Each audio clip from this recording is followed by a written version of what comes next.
rápida y efectiva. Y por mi parte, pues nada más. ¿De acuerdo? Muchas gracias, David. Y ahora si hay alguna pregunta en la sala, alguien que tenga algún comentario. Está todo claro. Está todo, dejado todo muy claro. Muchas gracias, David. Ahora, la siguiente presentación corre a cargo de un viejo amigo desde hace años ya en otras lides, Sergio Barrabés, que nos va de IDT Biológica, que nos va a comentar pues, control o nuevas estrategias de control de la enfermedad de los edemas. Buenos días a todos, muchas gracias a todos los que habéis madrugado hoy y os habéis atrevido a venir aquí. Espero estar a la altura y cumplir vuestras expectativas de vuestro sacrificio. Es muy difícil en solo un cuarto de hora resumir la complejidad que representa la enfermedad de los edemas. Simplemente lo que quiero hacer es un breve resumen. Me voy a apoyar en este guión, repasando un poco cuál es el origen, cómo podemos reconocerla, cómo podemos detectarla, cuáles son las estrategias que hasta hoy se han venido utilizando y una nueva ventana de oportunidad que se nos abre con la aparición de una nueva vacuna. Como sabéis, la enfermedad de los edemas está provocada, es una enfermedad infecciosa, pese a que es una enfermedad sistémica, provocada por unos serotipos de E. coli muy determinados, que se conocen como Shiga toxin E. coli, productores de toxina Shiga, también conocida como beta-toxina.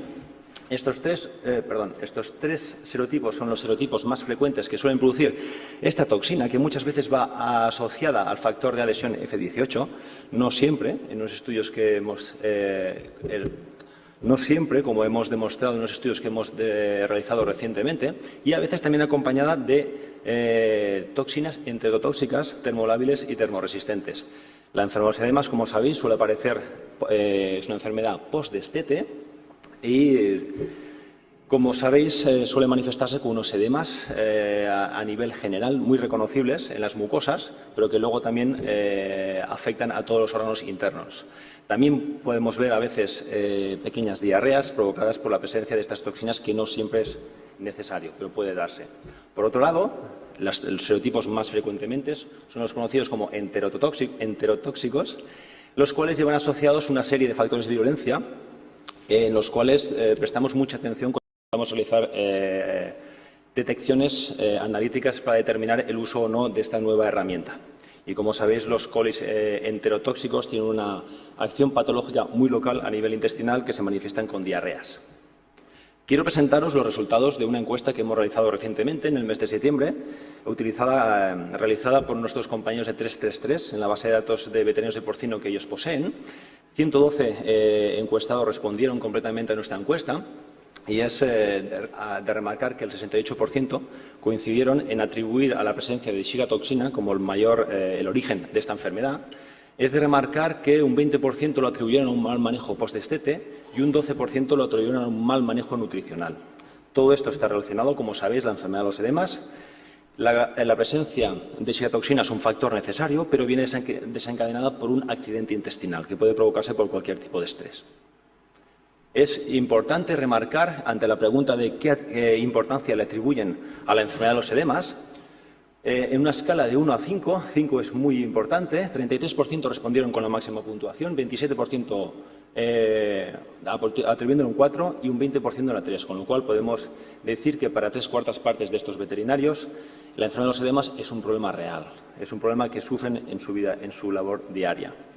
¿Cuál es la prevalencia real de la enfermedad de los edemas en el campo? No hemos encontrado ningún estudio que realmente nos dé unas cifras exactas, pero sí que hemos encontrado este estudio realizado por un laboratorio de diagnóstico veterinario en Alemania, en el cual en 194 muestras recibidas donde detectaron E. colis con síntomas variados, desde diarrea hasta enfermedad de los edemas, en un 34%, en una tercera parte, encontraron presencia de Shiga toxina.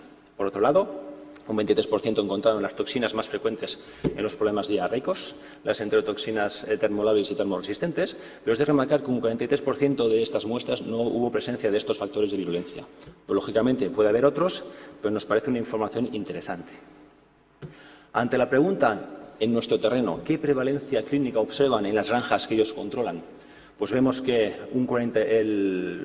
Un 26%, una cuarta parte, le atribuye una prevalencia baja, entre un 0 y un 2%, pero la mayor parte, un 42%, casi la mitad, le atribuyen un 3 y un 5%.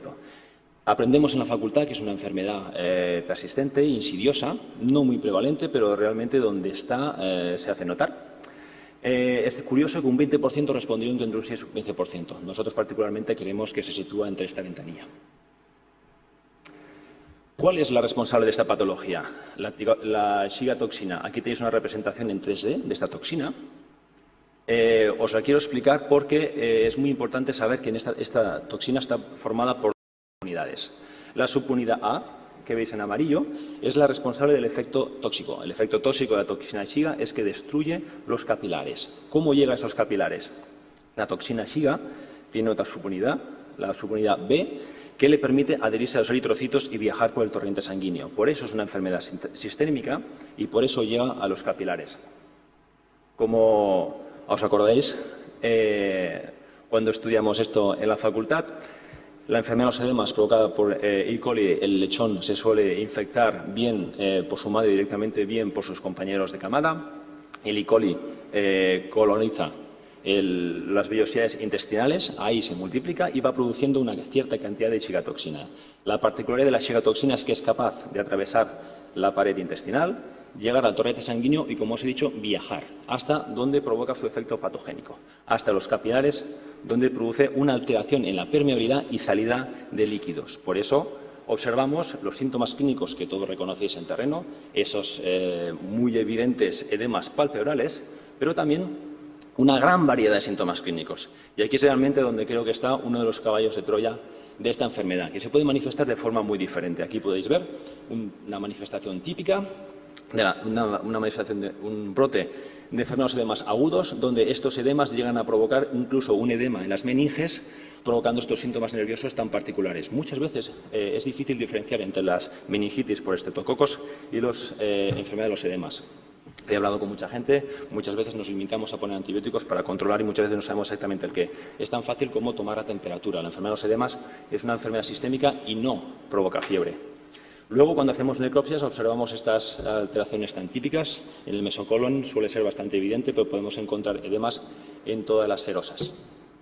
Cuando preguntamos a los veterinarios qué tanto por ciento de animales observan síntomas en un brote clínico, nos encontramos una respuesta muy variada. Encontramos que un 38% responde entre un 0 y un 5%, un 41% la mayoría responden que entre un 6 y un 15%, y como podéis ver, luego un 12, 16, 25%. Depende mucho de la granja, depende de varios factores. Cuando preguntamos qué tanto por ciento de granjas con presencia, creen que hay animales afectados pero que no muestran los síntomas clínicos típicos. Es difícil hablar de un enfermedad de los edemas asintomático, pero creemos que allí donde hay toxina hay un efecto. Cuando preguntamos a los veterinarios por esto, realmente un 41% responden que sí. Entre un 0 y 10% de esos animales, aunque no muestren clínica, están afectados. Entre un 11 y un 20%, una cuarta parte responden con un 11 o un 20%, casi una cuarta parte hasta el 50%. Como podéis ver, el juicio es muy variado. Cuando preguntamos, ¿realmente esta presencia de chitoxina puede provocar las producciones? Ya no hablamos de sintomatología, sino una disminución de las producciones. Como podéis ver, un 61% responden que sí. Entre un 0 y un 20% de los animales pueden estar afectados, pueden disminuir su producción por la presencia de esta chigatoxina. Un 29%, como podéis ver, casi el 80% de ellos responden que entre un 0 y un 50% de los animales pueden estar afectados. ¿Cuáles son las estrategias que hemos venido utilizando? Todos tenéis presentes en la mente, supongo, la utilización de óxido de zinc. Dependiendo del país, su uso es más o menos polémico. Sabemos que es muy eficiente, tiene un coste muy económico, es sencillo de utilizar, tiene unos efectos negativos como la disminución de la ingesta y que aparte es un factor contaminante, pero sigue siendo una de las mayores herramientas. Como veis, el 28% responden. Aquí preguntamos cuál es la herramienta que ellos creen más eficiente. Como podéis ver, 28% óxido de zinc, 28% una reducción de la proteína en la dieta. Es una estrategia también utilizada. Como sabéis, en muchas granjas se utiliza un pienso diferente, menos energético. Un 23% responden a antibióticos. Todos sabéis que el uso de antibióticos hoy en día hay y en el futuro puede haber más o menos polémica respecto a tu uso. Otros países están liderando un movimiento para disminuir el uso de antibióticos. Es algo que tenemos que tener presentes para controlar la enfermedad de los edemas. En nuestro país es una estrategia muy habitual. Cuando ya preguntamos, porque estamos en producción porcina, ¿cuánto significa esto en coste? Veis que casi la mitad, 43%, responden que el coste es moderado, entre un 0 y un 25% euros por lechón. Aquí preguntamos específicamente por control enfermedades y demás. No estamos hablando de colis enterotóxicos o productores de diarreas. Como podéis ver, un 32% respondieron que entre 0,26 y 0,5, con lo cual casi 3/4 partes le atribuye un coste inferior a 0,5 euros. Cuando preguntamos, ¿y si hubiera una vacuna eficaz, que se demostrara eficaz para el control, estarían dispuestos a utilizarlo? Como podéis ver, somos eminentemente pragmáticos en este país. Casi el 50% responden sí, siempre y cuando haya una relación coste-beneficio positiva. Un 24% sí, pero me gustaría probar su eficacia en mis propias granjas. Un 15% de gente que dice sí, pero esperaría a ver qué pasa en otras granjas. Y aquí os presento esta nueva herramienta con la cual IDT se quiere dar a conocer en el mercado español. EcoPorShiga. EcoPorShiga es un toxoide de la shigatoxina, es esa misma toxina que ha sido modificada genéticamente, el objetivo de la cual es provocar una inmunización activa individual del lechón. Aquí no vamos a buscar una inmunización del rebaño, es un efecto puramente individual. Se utiliza con una sola aplicación, one shot, con un solo mililitro. A partir de los 4 días, más o menos 2 días, podemos hacerlo coincidir con la inyección de hierro. Se pueden inyectar los lechones que se lo convierten en 3 semanas, con una inmunidad. Esta inmunidad dura durante todo el destete y la primera fase de cebo, con una duración de 15 semanas, 150 días. Como repito, el objetivo de EcoPorShiga es controlar la manifestación clínica y inactivar la presencia de shigatoxinas en el torrente sanguíneo. ¿Cómo IDT ha llegado a esta vacuna? Para ello se necesita una cepa patógena de E. coli. Para ello se ha conseguido obtener el código genético que determina la expresión de esta shigatoxina, lo cual se ha modificado, con lo cual es una vacuna tremendamente segura. Esta información genética se ha insertado en esta cepa apatógena vía un plásmido, un vector, por lo cual esta cepa se cultiva en IDT. Se obtienen grandes cantidades de este toxoide, de esta shigatoxina inactivada, en gran cantidad, con lo cual tenemos un efecto antigénico bastante importante. Una sola aplicación, como os he dicho, provoca la seroconversión en 3 semanas y el lechón quedará protegido frente a la acción patógena de la shigatoxina durante todo el destete y primera fase del cebo. En las pruebas, una de las pruebas que se emplearon para el registro de esta vacuna se estudió en una granja de ciclo cerrado de 170 reproductoras en Alemania, un total de 319 animales y, por supuesto, se miró a cabo de 3 semanas la seroconversión. Como podéis ver, la seroconversión en condición natural es muy baja. Los animales tardan bastante en realizar esta seroconversión. Por el contrario, esta seroconversión frente a la toxina Shiga en el lote vacunado es del 100% si se realiza siempre y cuando una buena vacunación. Recordad que lo que buscamos es una protección individual. ¿Qué es lo que se obtiene con esta vacuna? En este brote, en esta granja en particular, donde el brote clínico provocó un 11,4 de bajas, la mortalidad fue 0. Lo que esperamos de esta vacuna es que sea capaz de reducir la mortalidad a por debajo del 1%. Ahora ya es una pregunta al aire, una última pregunta que hicimos. ¿Cuál es el potencial de esta vacuna? Preguntamos a los técnicos de este país, ¿creéis que realmente una vacuna eficaz nos permitiría cambiar el paradigma en el cual hemos estado produciendo últimamente? ¿Seríamos capaces de cambiar un poco la forma en la cual formulamos nuestros piensos post-destete y cambiar nuestras estrategias? Pues como podéis ver, un 36% sí, les están abiertos y les gustaría hacer una simulación de costes. Un 25% también, estarían dispuestos, siempre y cuando en otras empresas obtienen los mismos resultados. Como podéis ver ya los resultados, 27% no, pero seguiría siendo importante para el control de brotes clínicos, y un 2% de técnicos que piensan que la vacuna está superada. Los mensajes que me gustaría que os llevaréis a casa: la enfermedad de los edemas tiene una manifestación muy variable, depende mucho de las explotaciones, con lo cual es difícil llevarnos un prototipo de manifestación de la enfermedad. Habría que estudiar caso por caso. El uso de antibióticos y óxido de zinc es las estrategias más frecuentes, junto con las fórmulas dietéticas. A veces se producen piensos específicos para estas granjas. Es muy importante realizar una buena anamnesis, un buen historial clínico de esa granja, porque el que hoy no tengamos brotes no quiere decir que no haya presencia de citotoxina. El hecho de que en la historia reciente de la granja haya habido brotes significa que la enfermedad puede estar allí. El E. coli es endémico y, como sabéis, persistente e insidioso, y os brindamos la oportunidad de hacer un diagnóstico. Tenemos a punto una técnica que nos permite analizar los factores de virulencia relacionados con la manifestación de la enfermedad de los edemas y de los colis enterotóxicos, que creemos que puede ser de muy buena unidad, de mucha utilidad, y anunciaros que hoy en día ya existe una herramienta eficaz, segura, y animaros a que las probéis en vuestras explotaciones. Así que, quien quiera saber un poco más, estamos ahí afuera, en el booth de IDT, dispuestos a responder a vuestras preguntas acerca del uso de nuestra experiencia con Oncoporxiga, y espero que en un futuro oigas hablar mucho de IDT, porque esto es solo el inicio. Muchas gracias. Sergio, muchas gracias. Y ahora, como siempre, si hay alguna pregunta, seguro que Sergio es capaz de contestarla. Haremos todo lo posible. Adelante, a ver si le pueden llevar allí a Antonio. Sí, tú tienes buena voz. Gracias. Sí, una pregunta. ¿Haces una vacunación por vía intramuscular, una sola dosis? Entonces, para protección a nivel local, bueno, parece que tenéis buenos resultados, pero realmente la duración de esa inmunidad, supongo que será limitada, no es... ¿Puedes retrasar el problema en algunas ocasiones? ¿Entiendes lo que quiero decir? Posponer el problema. De hecho, durante el registro se ha demostrado que la duración de la inmunidad es de unos 105 días y ya se han empezado a realizar vacunaciones tardías. Esto quiere decir, no vacunando a los 4 días, sino vacunando 1 o 2 semanas más tarde.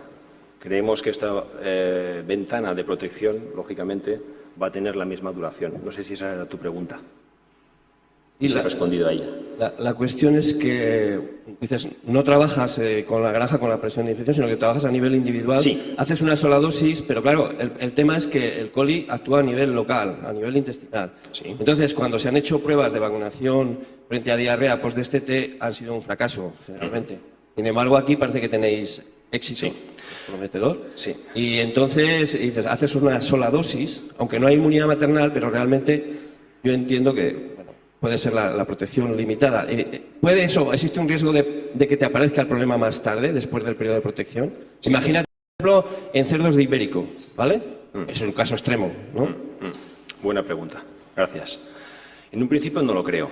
Yo creo que la ventana de acción de la cigatoxina es bastante limitada. De hecho, la manifestación clínica suele producirse siempre 2-3 semanas post-destete o a inicio de cebo. Y también depende mucho del manejo. Por ejemplo, en los países del norte de Europa se suele hacer una transición entre lo que aquí hacemos destete y el preengorde. Y muchas veces en el norte de Europa la manifestación típica es allí. Aquí destetamos 5 o 6 kilos, los llevamos hasta 18 o 20 kilos y luego los movemos. Generalmente es ese movimiento el que suele provocar la manifestación.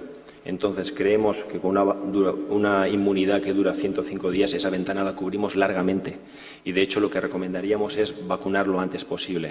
¿Por qué? Porque la manifestación típica, el efecto tóxico de la toxina Shiga, suele producirse generalmente post-destete ante cualquier cambio alimentario. Ahora bien, como te digo, se han empezado a hacer alguna vacunación tardía, casi próxima al destete. Los resultados preliminares son buenos, pero por supuesto aún no los tenemos recogidos ni publicados.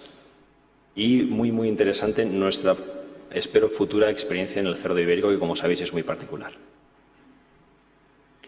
¿Alguna otra pregunta? Pues si no hay más preguntas, continuamos con...